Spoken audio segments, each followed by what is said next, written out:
Swept Away is about two strangers who meet at a pub one night and they have a one night stand. And then they wake up the next morning to find that the houseboat where they stayed that night has been swept out in the ocean. Thank you so much for joining us, Beth. I have some quick fire questions to get us started, just to, ease us in, I guess, and get started with something hopefully a bit easy. So without thinking, empty your brain, and without thinking. Oh my God, if I could empty my brain, I would be a happy woman. So my quick fire questions, just to ease us in today. So are you a morning person or are you a night owl, Beth? Morning person, 100%. Yeah, I can get up before my kids to read a book. Oh wow! Reading time was the thing that really went. Sorry, this is quick fire. Stop talking. No. It's always the case with these questions. Always happens. They're great conversation started. Cat person or dog person? Dog person. Oh, interesting. Are you dinner out or home cooked person?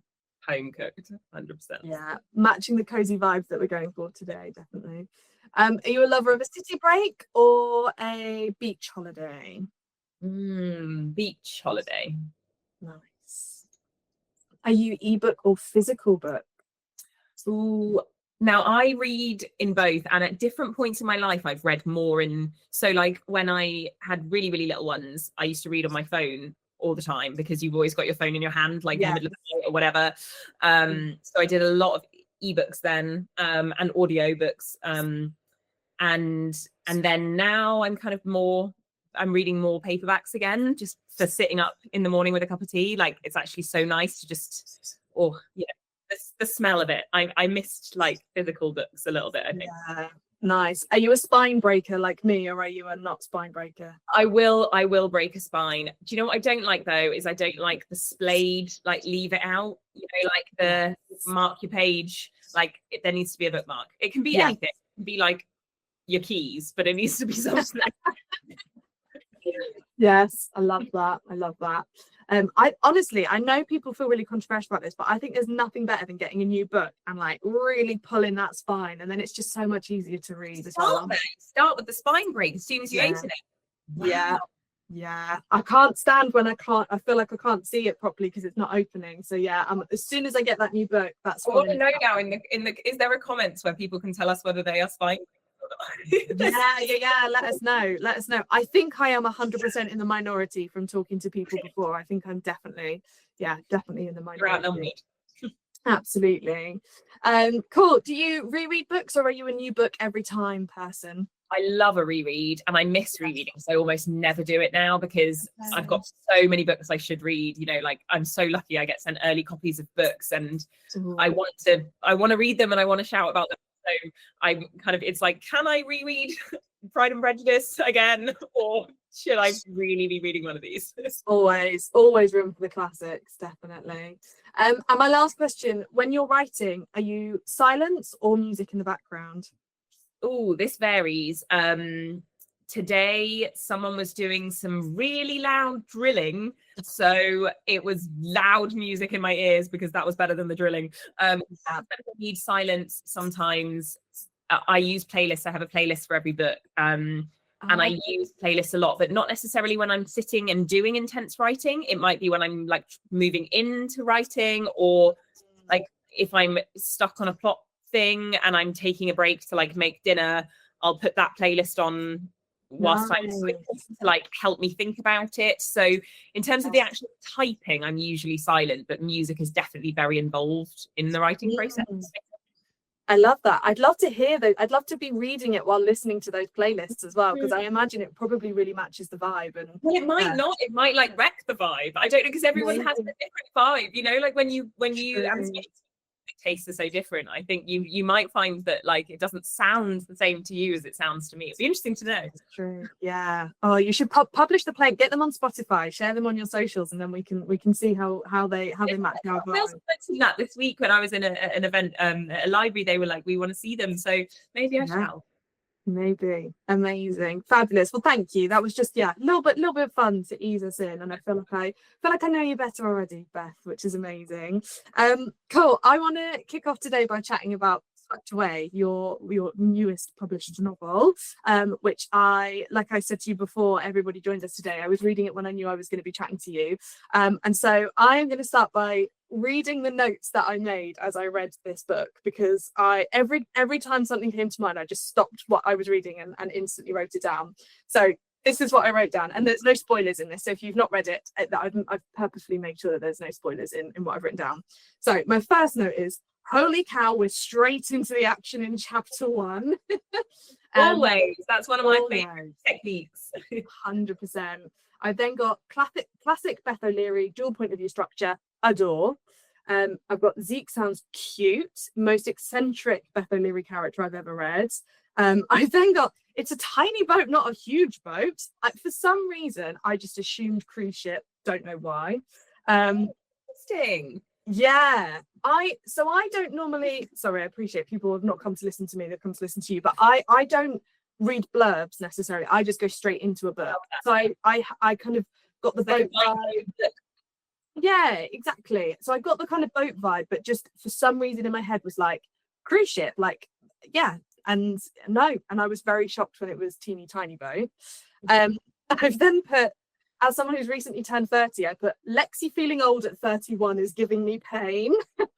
I know, and you know what? When I wrote that characteristic in her, it's partly I've always found that so fascinating. You know, when there are just people who always feel old, no matter how old they are. They're like, I'm so old, and like I've always just found it so fascinating, because I love those little quirks about people, and I was like, what you know, it's just quite an interesting thing to explore. Like, why do you feel old now? You're not old. Definitely. It's really changed the way I saw her as well a little bit. Like, I think I saw her as older than she was, and then I was like, oh, she's 31. You saw herself that way, yeah, 100%. What else did I put? Oh, and then my last 2 points. Every time I think it's going to be okay, something else goes wrong. I never want to get on a boat again, thank you.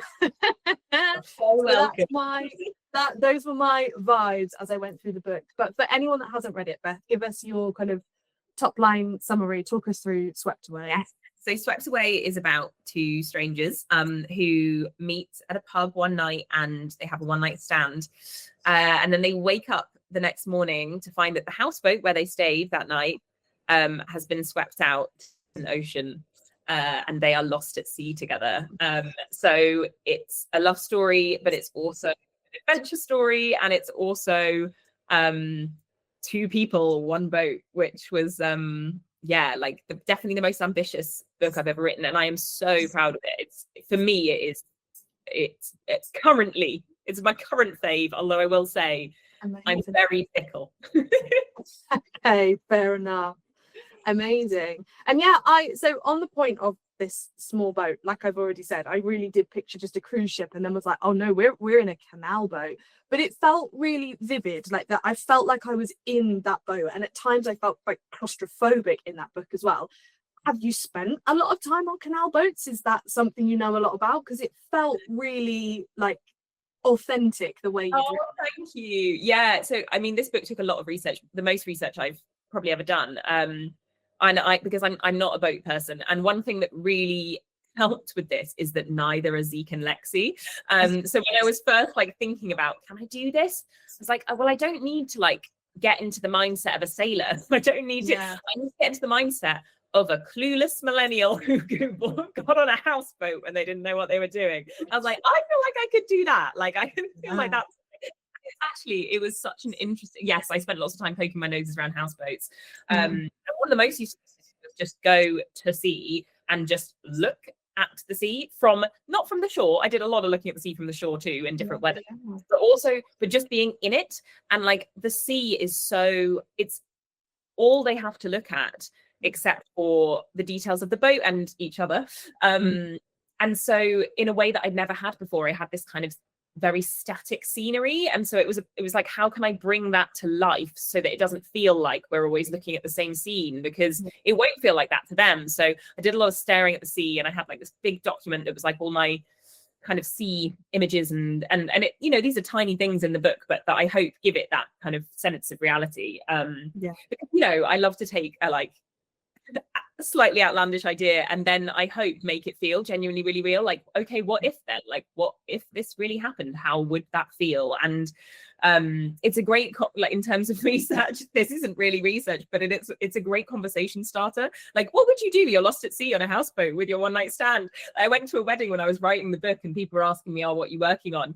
And it was brilliant. Like, everybody, and it's actually because what I needed to know is like, what are our natural human instincts in that situation? We don't know what we're doing. So people like coming up with random stuff, I'd be like, God, I'd never have thought of doing that. Like, they'd swim back the other way.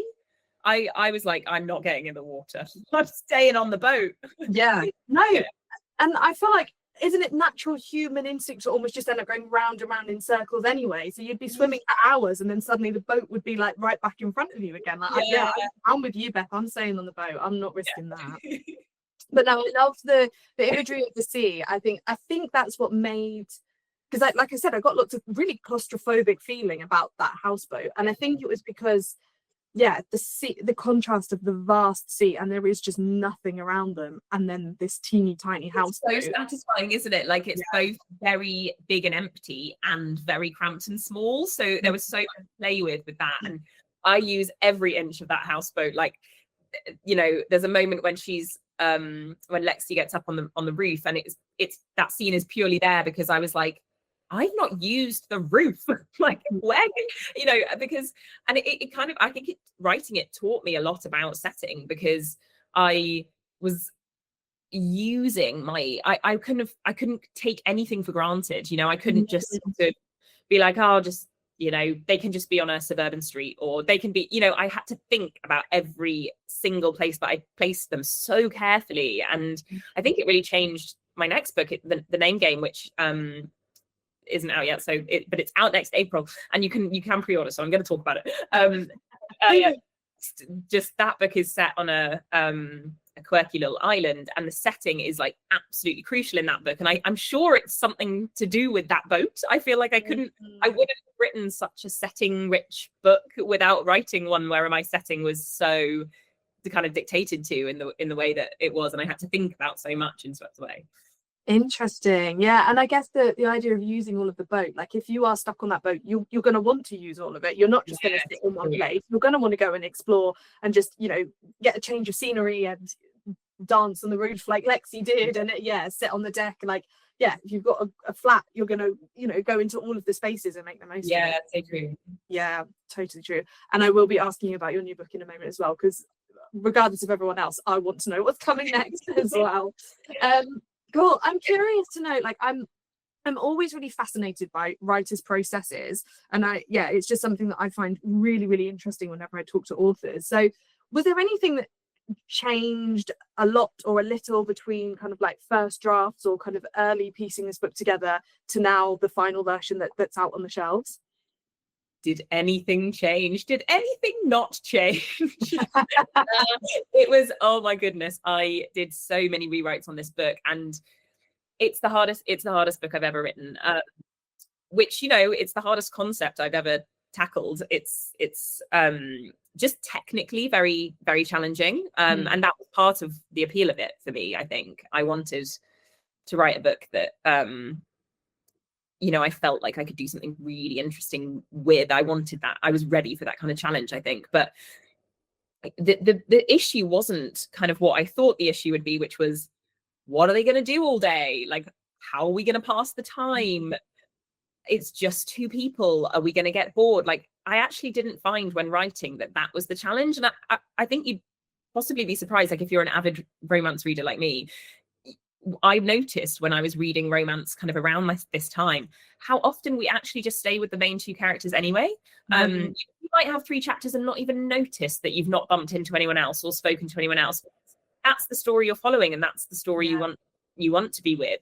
So it didn't feel kind of as odd as I expected it to. And then in terms of what actually happened, once I started asking myself the question of what would happen, it became clear quite quickly that there was actually going to be quite a lot of peril and, you know, adventure, and there was no shortage of kind of scenes to write for them. The challenge and the reason it got rewritten so many times was who they are, because it is these two people, and the whole weight of the book is on them. And so the sort of surface action of like what happens to them was set really early, and who they are and who they are to each other and who they need to be to each other, and the real deep love story, I suppose, was the part that I worked at and worked at and worked at. And then there was like a missing piece that finally came, and as soon as I figured that bit out, the story, the next draft, I suppose, was a dream, because I knew them by then. I had written it so many times. Yeah. I knew them. I'd gone through every iteration of them until I'd got to their sort of truest selves, and I knew everything I wanted to happen. And lots of those scenes I'd written before, but with slightly different, details or people. So that was a delight. But my God, until that point, I really I cried many tears over this book, and and because I wanted it to be amazing as well. Like, it was such a big concept. I always want my books to be amazing, of course, but like, it was such a big concept that it felt quite daunting, I think. And when you bite off something big, you need, like, I just was like, I have to pull this off if I'm going to do it. It would be better not to do it at all than to kind of half do it, and that's part of the reason that I keep them on the boat, like, and I don't. One thing I did consider was, do we want to come back to land and see what's going on for everyone back home? And I actually just felt like the cool thing about this concept is that we're alone with them and they're alone, and let's experience that in the novel, not like pull you out all the time so you're back in a big crowd. Like, I'm going to keep you on that boat with them. Yeah, and I think it makes you really feel like you're there with them, because it is intense, and because you're not being pulled away, you do feel like you're there with them for that reason as well. Were there any scenes that were, obviously without spoilers, but are there any scenes that were particularly difficult to write for one reason or another? Because there's a lot that's covered in this book. Is there anything that was harder to write and get right? Without spoilers is tricky, because a lot of the really hard scenes are kind of in the second half of the book. I rewrote their initial meeting quite a few times, because, like, at their night at the pub, because actually, their kind of meet cute is waking up together on the boat. In some ways, that's when the way I've arranged the novel, that's when we meet them. But they've had a whole other meet cute, and they've had a whole other romance. Like, I'm starting a romance with a one night stand, which means by the time their love story begins, they've sort of already had a little mini one. Like, they've had a meeting, a getting to know each other, a getting to the point where they're going to go home together. Like, all of that has to happen already. And it's so, it's like a compressed love story, right? That they've kind of already had. So I knew that needed to feel really special, but not, I don't know, for it to feel like it was an amazing night, but it also needed to feel like they would have walked away. Because the thing that was so interesting to me about this idea was two people who would, for their different reasons, who would walk away. Lexi, the agreement is one night. Like, she only wants, this is totally out of character for her. She would never normally do this, and she was like, I want one night with this guy. And for him, it's a very different story. He's had many one night stands, and he's actually decided to find love. And so this is almost like he's sort of committed to not, but he feels so drawn to Lexi that he's like, well, she says she wants one night. What's one more one night stand? Like, one last stand. So they each needed to have their sort of reasons to walk away. So I thought very hard about that initial meetup, and I had some slightly more kind of, them colliding in more interesting ways and things. And then I actually I liked the ordinariness, I suppose. The meeting in the pub before the boat, because I kind of didn't want to do too like wild meet cutes, let their first one be kind of a little simpler and just really about their first impressions of each other. And then we throw them in again with the next morning, which I know isn't really a meet cute because they've already met, but you know what I mean? It feels like one. Definitely. Yeah. And it feels like what could have been, like it would have been not a book I would have picked up if it had just been the one night stand and then they walk away. But obviously, yeah, you've got the ordinary that then leads into the extraordinary. Like, I think if it had been extraordinary meet extraordinary issue the morning after, then that would have not been realistic. Yeah, and there would have been nowhere to go as well. Yeah. Like, we had to feel like what they had on that night was special, but what they could have could be so much more if they would let each other in. Yeah. And that's the key sort of thing of like, they have a connection. We won't question that. What more kind of connection could they have, you know, and what could they be? Definitely. Oh, I love it. I'm going to see if there's any questions in the chat, because I appreciate I've just gone full guns blazing with all of my own questions and not let all of you guys. Please use that Q&A box if you have any questions for Beth as we go. I'm just thinking if there's any, there's loads of questions. I'm just thinking if there's any specific to Swept Away. Loads of questions coming through.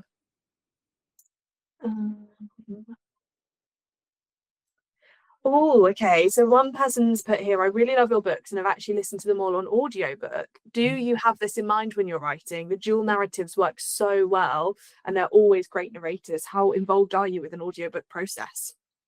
That's a great question. I don't have the audiobook in mind when I'm writing, and sometimes that has proven tricky. Like, there have been sometimes decisions to make at audio that I'm like, God, yeah, I didn't think of that. Like, I think it's just, I very much write on the page, I think. And it's always incredible to hear my audiobooks, and they're always amazing. Like, they choose such good narrators. And I do have an input on the narrators, and we do lots of back and forth and discussion about that. And that, you know, but it is also a skill of like, that it's a bit like with covers. It's like, I want to feed in and I want like a say in it, but also I'm very aware that I'm with people who there are experts in this. And actually, you know, a few times I've been like, oh, what about this narrator? And my audio editor has been like, listen to how she does this kind of voice. Like, I think it sounds a bit too cold for this sort of, and I'm like, oh my God, that's so true. You know, like, it's a talent. Spotting, it's like casting is a talent. Yeah. So, I tend to kind of sort of be like, I think this, but happy to be led, and they always take me in a great direction.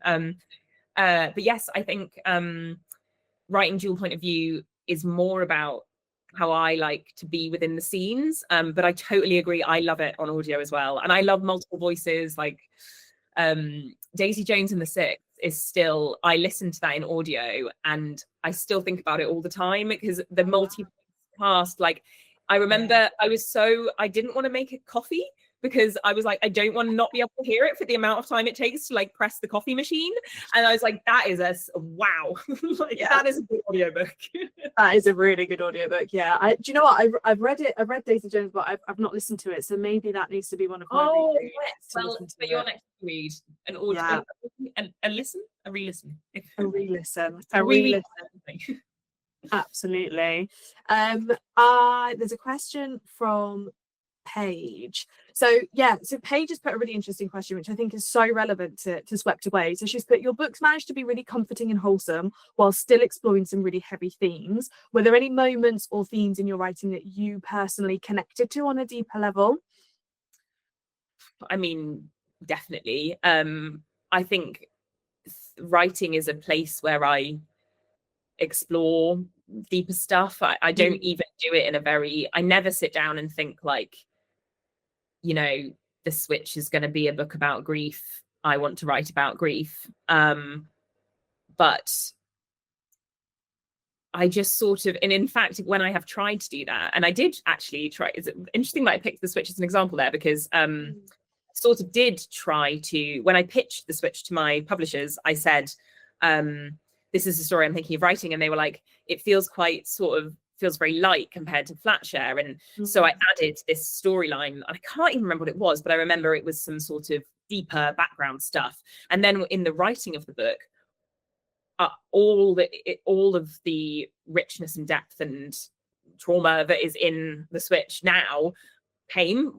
And then I'd also put in this like artificial storyline. And so it ended up being such a heavy book. And I looked at it and I was like, I've like manheld this in, like I've tried to sort of manipulate the tone, and for me that needs to just come like as I get to know the characters and ask like, why is it like this for you, then that's kind of where it seems to come. And I think, you know, with that book, I had recently lost my grandma, and my other grandmother was poorly, and I think I wanted to write about, I don't know if I wanted to even, it was like I was writing about kind of the feeling of losing someone, but also I wasn't interested in writing about losing my grandmother. Like I wanted to write about grandmothers when I wanted to think about my grandmothers when they weren't sick. Like I wanted to think about them when they were absolutely at their heyday. And so it never kind of, whatever it is, it never works its way in a very straightforward way. You wouldn't be able to like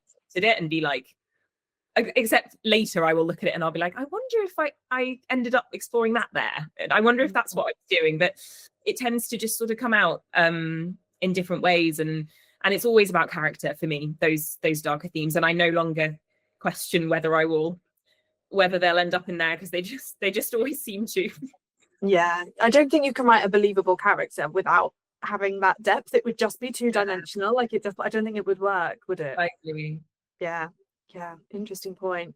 So there's a couple of questions here about your characters, because they obviously do stand out so much. Someone's put here, do you put part of yourself in your characters? And someone else has put, what's your process for developing character backstory? And again, are you drawing from real life inspiration? So character, I don't. So it's sort of, that I would say is the least planned part of what I do. But I'm not a planner in general, but character comes really naturally. And if it doesn't, it's usually because something's wrong. I get to know them as I write the first draft, and I might jot down some sort of features or like a list of keywords if I'm starting to feel like my head is getting a bit full of, or I'm losing track a little bit of them. Then sometimes I write like a list, and it might be a list of sort of, it might say like sparky, brave, you know, words that are about a person, or it might be something like it might be a color or a particular word they like to use, or just anything sort of like that. And then when I do my second draft, it's always very interesting because the character that I've started with is all wrong. So when I look, one of the main things that I see when I look at my first draft is the character's wrong at the beginning, because I didn't know them yet. I hadn't met them. I met them by writing that first draft. So, and that list of words is sort of helpful then, because that's grown as that draft has gone. So it kind of centers me as I rewrite and work out who they should be. And then in some instances, they haven't worked themselves out in the first draft, and there's a feeling to the characters then where they're almost like, they don't feel like, for me, my characters, when I'm done, they should feel like people I know. They should feel like I could give them a ring and I know probably what they'd say if I said something. And if they don't feel like that, then usually I've missed something in terms of like a missing link. Often it's about kind of a why, or two parts of themselves that don't quite mesh, or possibly like the plot is acting against them. And you know, my books, increasingly I like to do it sort of interesting things with plot. I like to include twists, and sometimes those things do constrict on character, and I actually often find that very interesting because it gives me something to play with, or a starting point.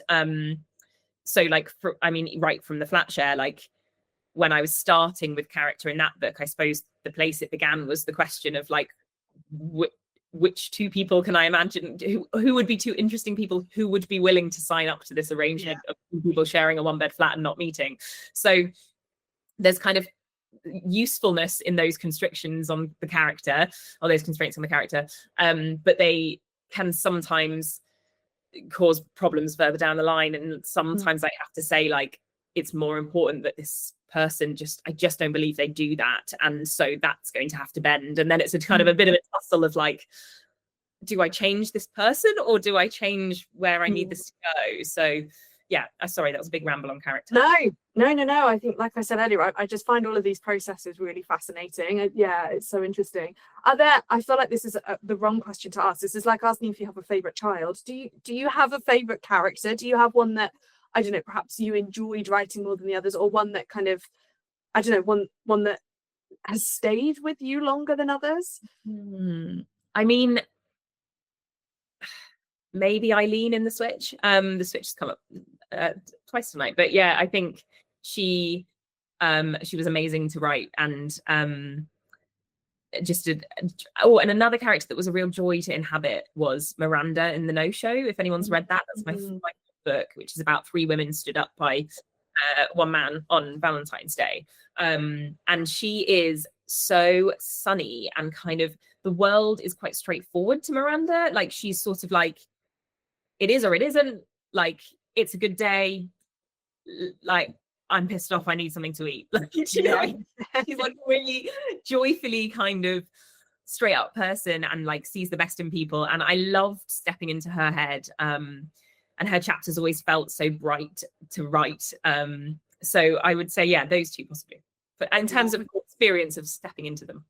Yeah, interesting. I feel like of your characters, the one that probably stayed with me the most, I think Eileen is definitely up there. I think I love Tiffy. I love Tiffy so much. I feel like she's my first love. And I also feel like there's something about Tiffy that I don't know about everyone else, but I wanted to be friends with her. Yeah. Like, you can often read a character and you relate to them and you think, oh, I see parts of myself in them.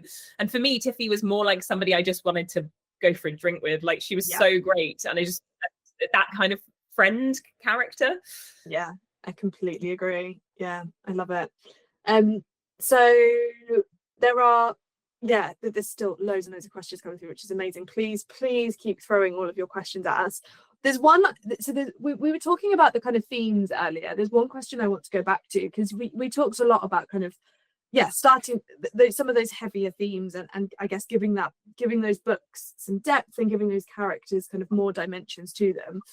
But how do you balance it? You kind of touched on this a little bit, talking about it with the Switch, and it maybe it kind of went too far when you were in that kind of writing process. But how do you keep them so wholesome to read, but also kind of genuine in those deeper themes as well? How do you keep the two balanced? Thank you. I think about that a lot. But some of it is quite instinctive. I mean, I can feel as I'm talking about my writing processes, like I am a very instinctive writer, and I can sort of feel as I try and explain things that I'm like, it's sort of magic, and I just sit here and don't really know what happens. But that is a bit often how it feels to me. But I would say there's almost like if you imagine it like listening to a song, and then you know when the chorus is going to kick in, because you're like, it's coming, there's the chorus. That's sort of how it feels with like tone, or kind of the lights and darks, or with many elements of the story. And I think it probably comes from just reading many books before I began.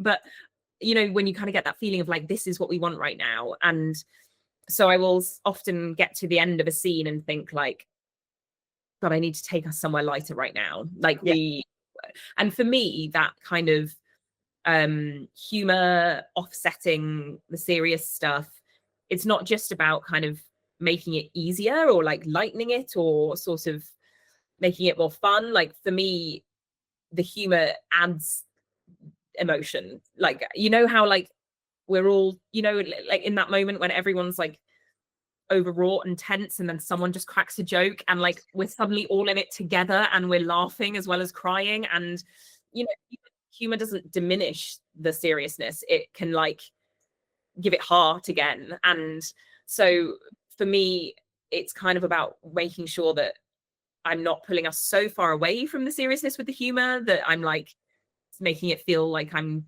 taking something out of it, but getting that middle point. So it is really hard. And also humor is so hard to add, or for me, I'm like funny on first draft, or I'm just not funny at all.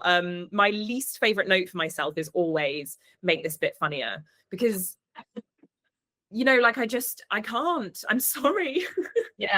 It's like when someone just tells you like, tell me a joke. Like it's not something you can just do there on the spot. No, and it's usually, for me, humor is usually my characters being funny, and I write the scene, and I the witty back and forth of them chatting, and I kind of just feel like I'm just writing down what they're saying, and so when you're trying to kind of manually put it in, that is really hard. So you've just got to hope basically that the humor comes first time around. Yeah, definitely.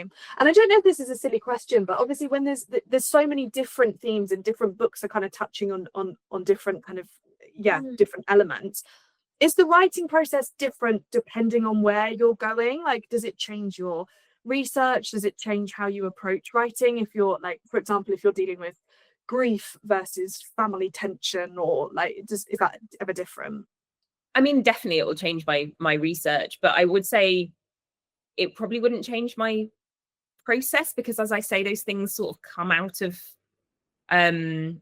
character. I do sometimes have to leave gaps when I'm writing, if I know that I'm going to need to research something, and then I don't want to lose my footing. There's a really difficult balance with writing and researching when you aren't a planner. And I mean, I am to an extent, but I plan a bit, but I'm a very messy planner. So I don't always know what's worth chasing down. So, I mean, I waste a lot of time. I waste lots of words and lots of time in my process, and I'm forever trying to make it more efficient. I'm always so frustrated by how much I seem to need to delete, and how much I seem to need to learn by writing, which is very annoying. But when you're also doing, research, you can throw yourself, I could throw myself in for weeks and I have, researching things that I think are going to be in it, and then I'm like, oh no, wait, I've just had a really good idea, it could just not be that. And it's like, oh. And then, like, why did I become briefly really interested in firefighters and like go along and fire engines, and now here I am, like, I need fire engines. I need that book. I need a Beth O'Leary firefighter to fall in love with, please. Oh, don't encourage me. This is just... Although I do already have some research on that, so There you go. Half the book's already written, Beth. You're there. Nothing's ever wasted, and exactly. Link to that. So talk us through your writing process. Then, do you have? So if you're starting a writing day, do you have like a ritual? Do you have a place that you go to? How long would you be writing for? Like what's that kind of, what does that look like for you? Well, you're currently with me in my shed. This is where I write these days, although I have written all over the place. I wrote the Flatshare on my train journey to and from work. I wrote some of Swept Away on my phone whilst feeding my baby in the middle of the night. I've written with a napping baby on me. I particularly like, if you can get them in the right position, then you can sort of have arms round and just be right around them whilst they sleep on you, which I'm a big fan of. Huddle writing. So I'm definitely not somebody who needs a specific space. And actually, I've sort of worked quite hard to keep it that way, because I don't want to lose that flexibility. I don't want to, I'm going to be doing a book tour in April, and I'm going to be on the road, and I want to be writing in between. Writing keeps, not just because writing is my job, but because writing, is part of what makes me happy. So I need to be able to do it anywhere. So the shed, it does help, particularly because it's away from everyone, and I don't get the FOMO, and I don't like end up tidying up, because there's no tidying to do in here, because it's literally just a bookshelf and a desk, and crucially a heater, it's currently blasting. But yeah, so I can work anywhere, but this is definitely my number one. Yeah, that makes sense. And I imagine a book tour is incredibly draining, so having that space for creativity, I can imagine, is a nice counterbalance to that as well. But yeah, but you also asked about how much I write as well, and that there was a question that came in, when you do sit down and write, how long is a writing session? And there's a second part to this as well. Do you ever get writer's block as well? Bex is asking. Yes, Bex, I do. And actually, I think that writer's block is usually, for me, an indicator that I've gone wrong somewhere that's not where I am, if that makes sense. It's not usually that like the scene I'm stuck on is wrong. It's like the building blocks 10,000 words ago were wrong. And usually I end up deleting a large chunk once I've had a session of writing block, because I'm like, where's the problem? Where's the problem? And then I find it. And then I'm like, everything after that doesn't work. And the reason it's feeling wrong and hard is I'm writing in the wrong direction. And I need to get back to that like fork point where I went the wrong way. So I usually, you know, I might use some of that, but I usually end up deleting a lot. I feel like that's really unencouraging if you've got writer's block right now. Sorry. But it works for me. And yeah, in terms of how much I write, so on a first draft sort of day, I do 2,000 words. And usually I might do more than that if I'm at the end of a first draft and the words are just pouring from me. Sometimes I've written up to like 4,000 or 5,000 words in a day when I've been like completely in the zone. But yeah, 2,000 words a day. And then, but most of my year is spent editing, really, because I write sort of in, I mean, it's a bit difficult to sort of measure exactly because I'm always juggling books. I'm always like editing one and starting another. And oh, wow. So it's a bit hard to say sort of exactly how long everything takes, but I reckon I'd probably write a draft in 4 to 6 months, and then the rest of the year is spent editing. Wow. Okay. That feels. I thought. I don't know. I've never written a book, but I imagined it would have been a longer process than 4 to 6 months. That feels quite quick. Is that industry standard, or are you ahead of the curve? It's fairly. I mean, so I would say it's sort of. I don't know about standard. I'm not sure there is a standard with authors, but there are lots of authors who publish lots more often than me, who I hugely admire. But I would say that's not like, in terms of when you say sort of writing, like before that, there will have been a lot of thinking and wandering around and putting things on post-it notes and whiteboards and stuff. And after that, for me, is almost more of the actual writing work than that 4 months, you know, because it's so raw at that point. And then it, you know, it really comes to be what it ends up being and what you read after that point, which is why I always say to people, finish something when you're writing, because, you know, you'll make it good once you've done that. Yeah, definitely. And at what point do you know that a draft or a version is finished? When can you put it down and say that's done? That's such a good question, and I find this really hard. Usually, if it's about, because I now send my book to someone when it's finished, it actually then becomes a question of when should I send it. Okay.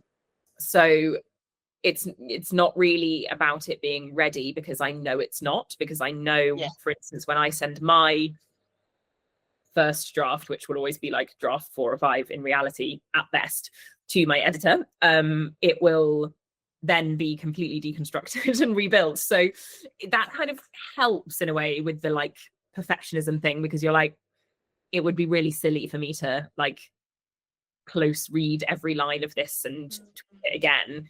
Obviously I still do that a bit, but I try and tell myself like, let it go now. I always say it's like the moment when I can no longer see the wood for the trees, and I feel like I need help with it, as opposed to it being ready. I'm just like, I can't tell anymore. I think it's roughly the best I can get it right now. Help me. And then I sort of pass it to them like this, and then we work on the next stage. And often I find that as soon as I've sent it to someone, whether it's my agent or my editor, there is some, and this doesn't work if you just put it down for 2 weeks or however long. It's got to be gone to someone else for me for some reason. But when I do that, I will then see loads of things that I want to change. Like when I come back to it, I'll be like, oh no, what was I thinking? Like this shouldn't be here.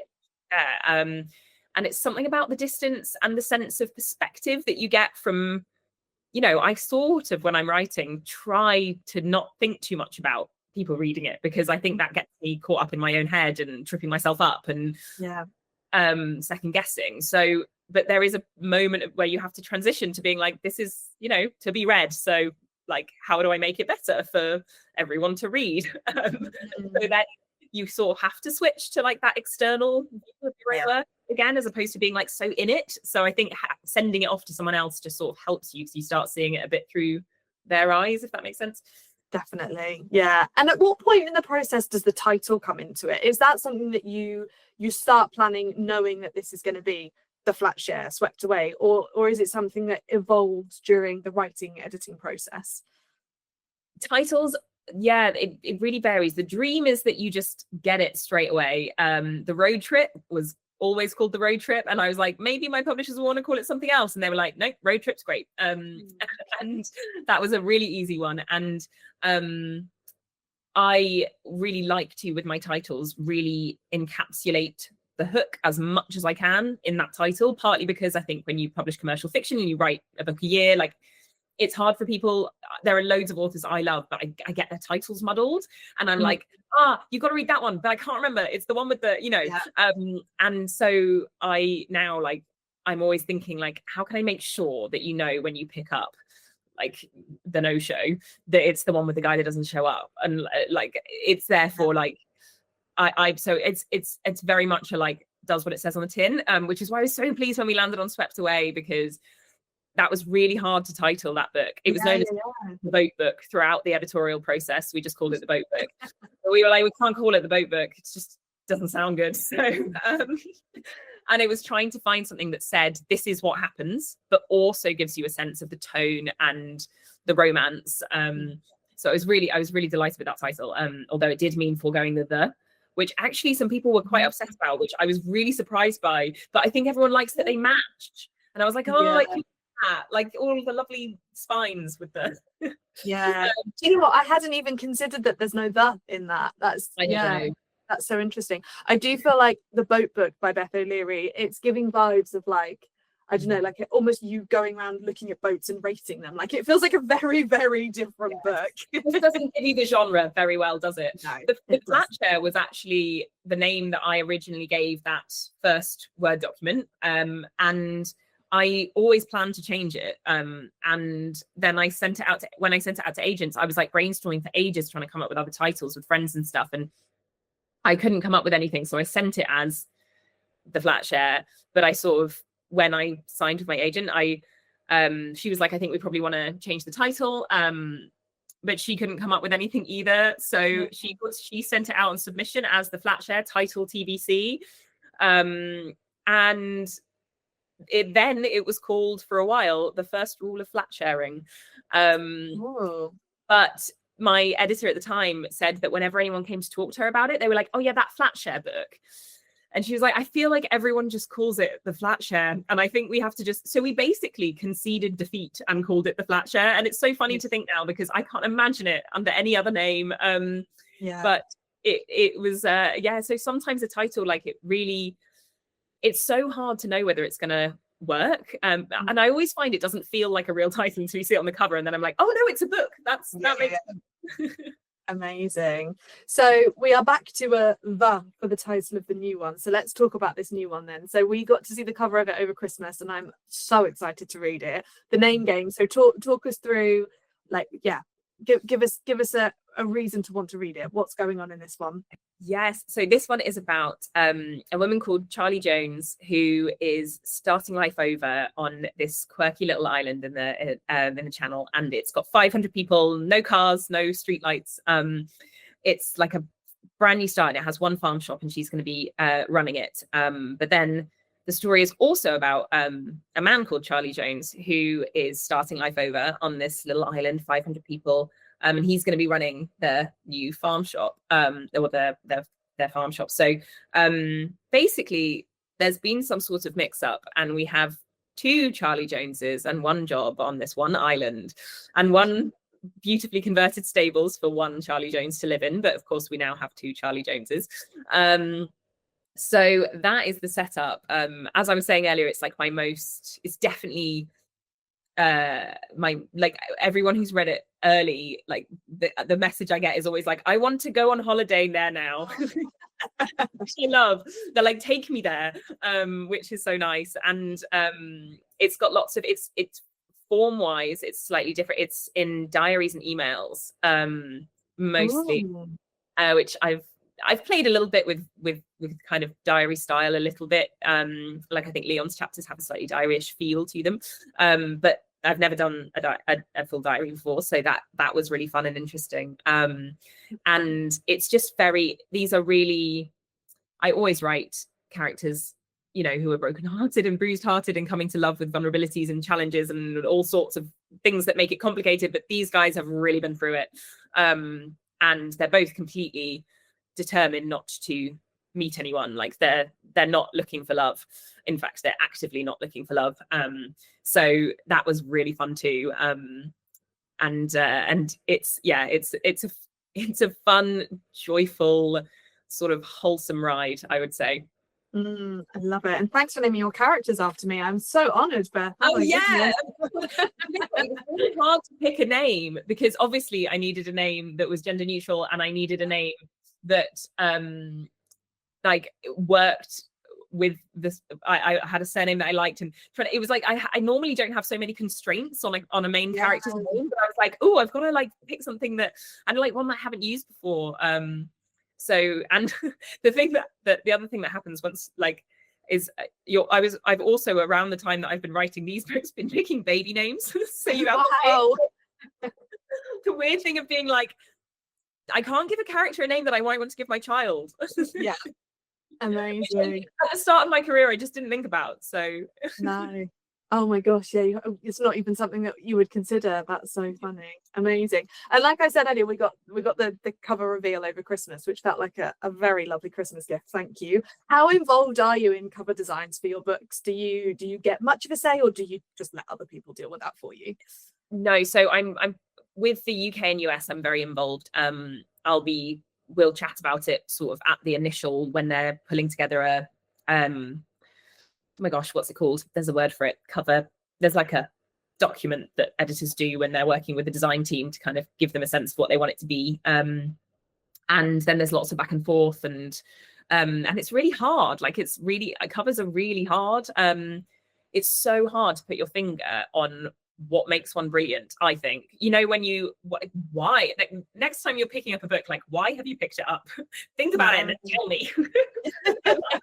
It's so interesting, like what makes you, you know, it's that thing of like what draws the eye and what makes us feel like, also what expresses the book, because I think that's particularly tricky with mine because there are always lots of things at once. And you know, I tend to play a little bit with genre. Like Swept Away is a good example. Like it's definitely got some thriller in there and some adventure in there, as well as a love story, and kind of women's fiction, you might call it.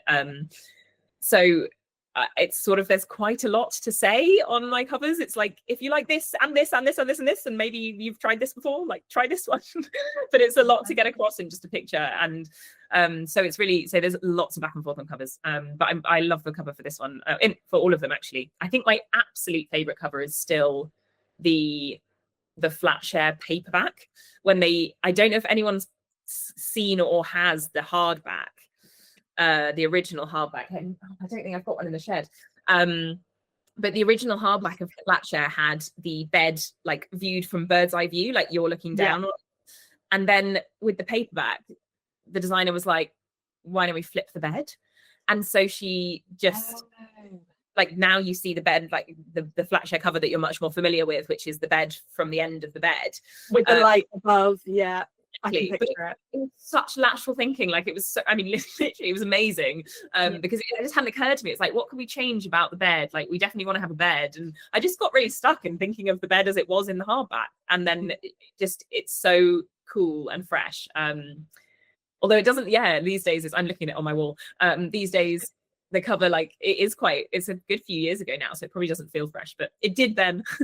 No, I like it. I think for me, covers that are, I like covers that are not the same as everything else. I feel like in this sort of book talk world that we're in at the moment, where books are going viral, like I like something that isn't just, you know, fluorescent colors and big text. Like I like things that are a bit different. And well, that's so interesting. So do you think you're drawn to pick those up if they look a bit unlike what else is out in the market? I think so, but I think that's also because I'm the kind of reader where if something's really overhyped, I do try and avoid it if I can do. So I think it's part of that. I think it's, if it looks book-talky. If it looks like it's gone viral, then it's probably something I'm going to avoid. So yeah, I don't know. I like things that are a bit different because it looks like, I don't know, maybe there's a bit more love or a bit more thought that's gone into it rather than just what's everyone else doing, let's copy that. I think that's my So you want that sense of like identity that's like true to the book.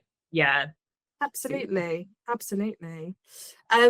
There've been quite a lot of questions, Beth, about obviously your books are all standalone, and people want to know, would you ever write a series of books? Would you ever write a sequel for what you've written? Like, yeah, and if you were going to write a sequel, for which book would it be, do you think, maybe?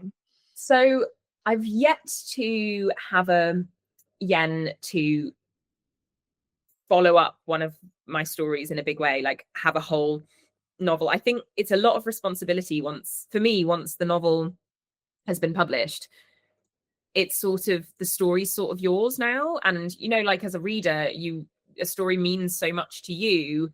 And I'm always a bit nervous, like when there's a sequel coming and I'm like, but this is mine, and I don't want, like, what if you take the characters in a direction I don't want them to go? And and I think it's almost like me taking it back again and being like, no, I'm going to dictate what happens next. So I kind of feel like it's a big responsibility, and I would only want to do it if there was a story that I was like, I just can't imagine this story being told any other way except about these, Abby and Dylan or whatever. But that said, the name game actually is the first time I've ever written an ending and thought, God, there's just so much more about these characters. Ooh. So I'm not saying anything except that it's the first time I've ever even had an inkling of that feeling. But series is an interesting idea. No one's ever asked me about that before.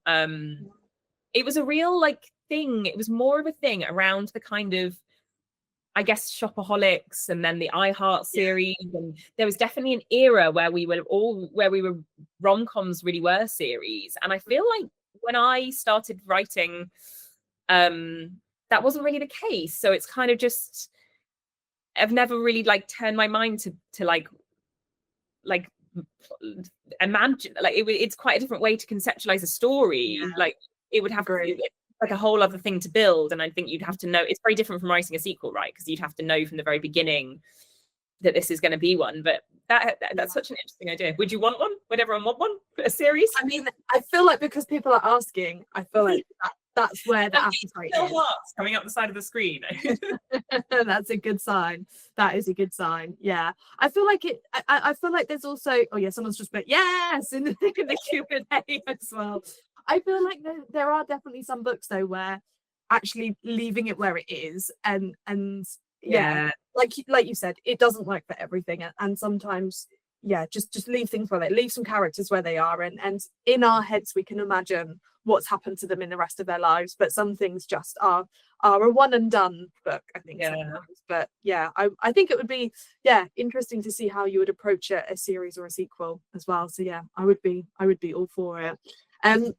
There's so many things I still want to talk about. One of the things I do really want to talk about with you, Beth, is adaptations. Some, your books have, successfully been turned into some really gorgeous series. I think I saw in the Q&A, which I didn't know, that The Switch is being turned into a film. I didn't know that. That's really exciting. So how involved are you in that? Are you do you get a say in the casting or the kind of the format of the TV shows and films? What does that look like? So that really depends on project to project, and also in how much an author wants to be involved. I think I'm quite unusual because most people who I speak to are really keen to adapt their own work or be really super involved, and actually I find it quite hard to imagine. I think so hard about every word of my stories, and then it should be torn apart and rebuilt for a different format, I think. And so sorry, can I just have a seat? My throat is No, please. Sorry, we all got the most annoying lingering cold. So I have tended to be more kind of this in my head. The way I see it is, this is an interpretation of the story, not my story in a different form, so it kind of belongs to the amazing writers that work on it. That said, so the Flatshare was the first adaptation that was greenlit. And when they sent me that first episode, having told myself for years, literally years, like it's not mine, like it doesn't matter. It doesn't matter whether it's good. I got the email and was like, oh my God, I really care a lot. There's only so much you can do. And I love that adaptation. I think it's fantastic. And the same for the road trip. So I'm very lucky in that respect. But yeah, so I'm not sort of super involved. I will read and kind of chip in, and it varies a little bit with different projects. And I've seen many things, like the reality of the screen world is that things get picked up, things get dropped. There's so much that you guys don't see that's kind of almost happens, doesn't happen. So there's always so much going on. And yeah, each process is really different. It's actually quite bewildering. Like I have been like, I've been sort of interacting with that world for years now, and I'm still like, how does it work? Like there's a what? Like publishing is so like, it tends to be, at least traditional publishing, quite sort of straightforward and linear in how a project comes to be on your bookshelves. And it just, how a project comes to be on your TV screen is like a wildly different thing. Yeah. Very, very interesting. But yeah.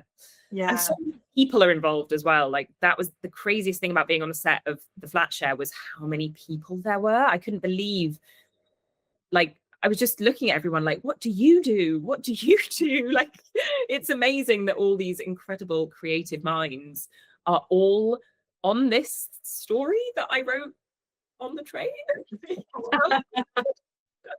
Amazing.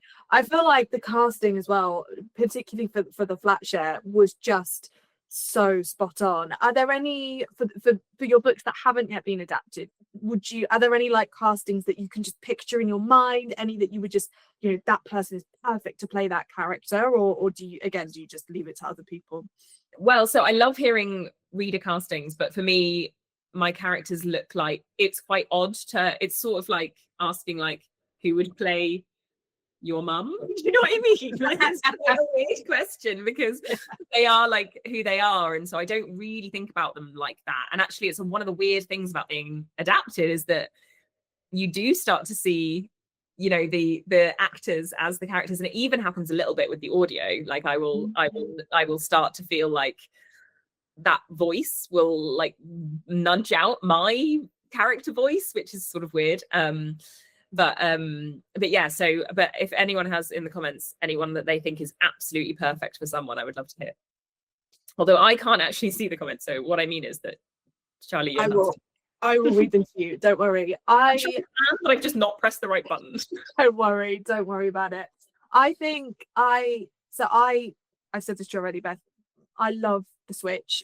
Me and my mum read the Switch and absolutely adored it. And I feel like the casting of Eileen, I think, would be really interesting. And I can imagine like a real acting dame just taking on that role, like, like a Helen Mirren for Eileen, I think would just be, would be perfect. And I feel like there's so much beautiful imagery in that book as well. The kind of, the contrast of the city and the countryside. I think that would lend itself really nicely to screen as well.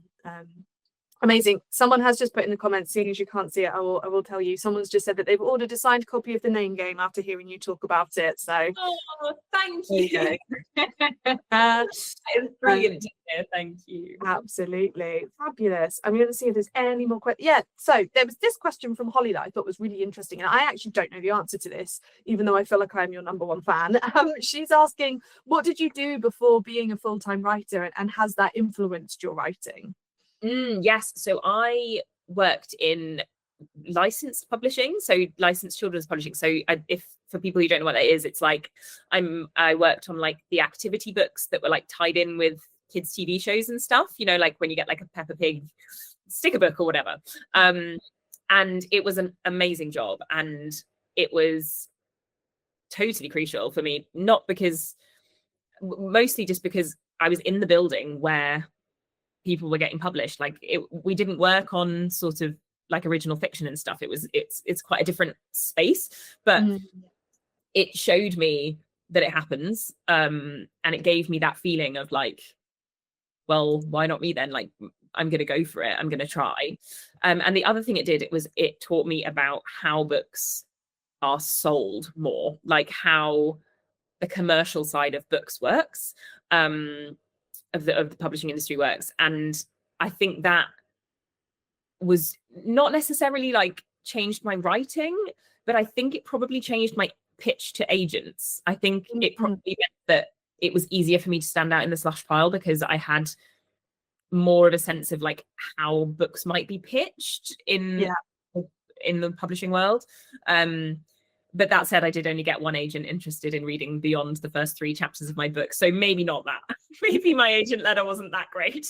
You only need one. You only need one. Yes, I am proof of that. And going back even further, there's been loads of questions around kind of, are there any series or any books that made you fall in love with writing? Are there any kind of authors that inspired you? Karen's put here that she was really inspired by the Buffy books and the Harry Potter books. Some of her happiest childhood memories were going to W.H. Smith to get a book with her holiday pocket money, which is just such a gorgeous memory. Do you have any of those that have kind of led to where you are today? Oh, totally. So, I mean, pivotal book memories, there are so many, but I would say, I remember being read to. I think that was a pretty pivotal book memory. I remember my dad coming home from work and, it would be really nearly bedtime, but he would sit down next to me and open a book, and he'd be delighted to have got back in time to read. And that time being read to, I think, has been crucial for my love of stories. I think also a friend gave me a Marion Keyes and a Sophie Kinsella at a point in my life when that completely changed not just my reading but my writing.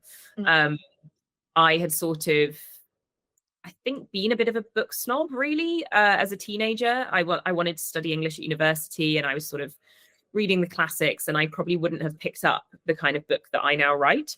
And that's like something that I'm so glad I was like, I was able to come out of, thanks to a helping hand from a friend. But like, I remember opening, I can't remember what I read first, Sophie Kinsella or Marion Keyes, but I remember opening like, and within a few pages, I was like, this is so good. Like, why didn't anyone tell me this was so good? And and what have I been missing? I used to read a lot of fantasy. That was kind of where I read sort of outside of it. I just didn't read romance, but I was always looking for stuff with love stories in. And then suddenly finding, I just sort of discovered romance, I suppose, and romantic comedies and these stories about like brilliantly funny women falling in love. And like, I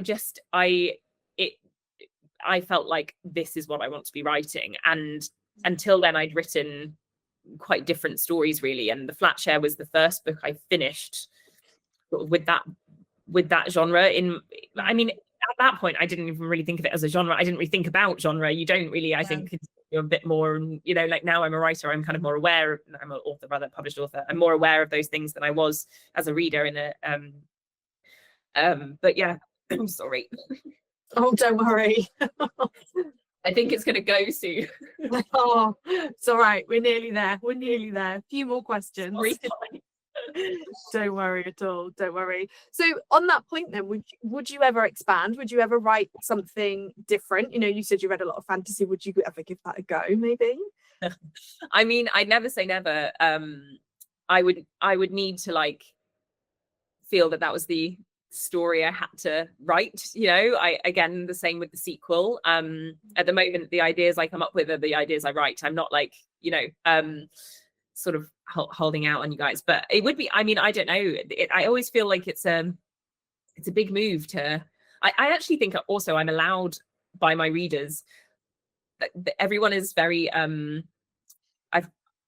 my books already have a lot of movement sort of within what they do. Like, I think there's a lot of difference between each of my books, and there's a real spectrum in lots of different directions in terms of like how serious they are or how how funny they are, or you know, all of those things, and like where they stray into genre wise and things. So I sort of feel like within what I already do, I'm able to play with lots of the things that interest me as it is. So I think if I was going to change genre and write something very different, I'd kind of be asking myself the question, why can't I just do that within what I already do, you know? That makes sense. I'm going to turn the heat up as well because I'm slowly baking myself now. Yeah, I feel like some people quite often use genre almost like a boundary of like, this is me, this is my area, and I can't go beyond that. But like you said, like there's no reason why you can't kind of expand within where you're currently at, I guess, and yeah, not see it as I'm a romance writer, if I want to do anything else I have to pivot away from that. Like, yeah, just give yourself the freedom to do stuff within in your current area. Oh, there's such a lovely message here, Beth. Unfortunately, it's from anonymous, so I can't put a name to it. But she said, I don't have a question. I just want to say thank you. Me and my sister are very different people. We don't have similar interests. However, we both love your books. They've brought us a lot closer. It's lovely having something that we can talk about and enjoy together, which is so sweet. That is so lovely. I really love hearing when my books are shared. I met somebody at a signing in Covent Garden last year who goes away with her friend for a reading holiday with my book a year. I know. And they do it like the two of them. That's when they like meet up and they read it. I think it was in like a cabin. It sounded so idyllic. And I just loved that. I loved that it was like they built their holiday around it. It was amazing. Yeah, that sounds dreamy. We had our chapter 25 book club on Tuesday in Cambridge, and one of my members came up to me and was like, I want to pitch to you a reading retreat. And I was like, you don't need to pitch that I'm all in on that. So yeah, we may be doing the same thing in our book club as well. I think it's such a wholesome idea, and yeah, just that time of reading together I think is really precious. Well look, I only have a few final questions for you. Basically, I just want to know, you are sat in front of an enormous bookshelf and loads of other people want to know, what are you reading at the moment? Who are some of your go-to authors? Give us some recommendations. That's what I love about chapter 25 is getting new recommendations and ideas. So who would you want us to read? With a whole list. Let me see. What I've just put down is I've just finished a book by Laura Pearson called What Happened That Summer, which I really enjoyed. Really different. It was different for me. It's written as a true crime podcast, so the whole thing, and I don't like true crime, so I was like, am I gonna like this? But I'm so glad I gave it a go because it was so gripping, and what an achievement to write a novel in that format and keep it so quick. And I'm about to pick up I was going to try Sophie Irwin's new one next. She's a historical fiction writer who I think is amazing. So a little bit of different stuff at the moment, but in terms of, I mean, I would always, so if you've not read Honey and Spice by Volu Babalola, I would always say read that. If you've not read I'm going through like my like big heavyweight like modern romances here.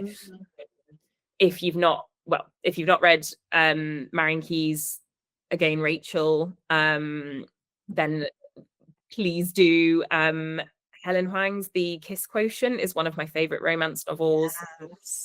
That is one I indulge in a reread of sometimes if I'm feeling like like I need one. But I'm going to turn around and see if there's anything I said. Oh, there's so many. Too many. Leah Lewis, if you've not read her, she's a fantastic, like warm, brilliant writer. She's got a book called The Phone Swap out, which is a great concept of two people. They accidentally. Hang on, I don't want to spoil it. Well, it kind of says in the title that they accidentally swap phones. But then I was about to tell you how it happens, and I was like, don't. So just, I'm going to stop now because I could go on forever. But I hope you find something. I hope someone finds something juicy that they don't know about in there. Yeah, amazing. I've put those all in. I've got millions of Goodreads tabs now opened. I will, for anyone that didn't note them down, I'm going to put them in the Discord after this call so that people can jump in and have a look at what Beth's recommended. But yeah, there are definitely, especially What Happened That Summer. That sounds amazing. I'm definitely gonna, my TBR has just grown. Right, are there any final questions in our Q&A? Oh, thank you. Someone's put no question either, but you come across so wonderfully, Beth and Charlie. Wonderful job of asking questions as our hosts. Thank you. Someone's asked where my book club is host. We're in Cambridge, so yes, very lucky to be in such a gorgeous city. And someone's yes, oh my god, yes, we need a chapter 25 reading retreat. I think, yeah. If there's anyone on the call who works at chapter 25, I think you have a new business idea for us. Amazing, Beth, thank you so much for your time, especially I'm so glad your voice has held out for our chat. I just, you know, when you start inhaling and it's sort of like you're gonna yeah. The chamomile tea has served you well. I know it has. But yeah, I'm gonna go to bed now, guys. Is anyone else going to bed now? I don't blame you. I think I'm going there as well. But yeah, thank you so much. Beth has already said she's on tour in April, and the name game comes out in April as well. The one thing I didn't get to talk about actually was your social media, Beth. So if nobody follows Beth on social media, please, I highly recommend. You are just so authentic and genuine on that, and I love how kind of just natural you come across on Instagram in particular. So yeah, go and give Beth a follow, go and see her book tour coming up, and get your copy of The Name Game. Thank you so much for chatting with us tonight, Beth, and yeah, enjoy your early night. It's a pleasure. Thank you so much. Bye, guys. Thanks, everybody.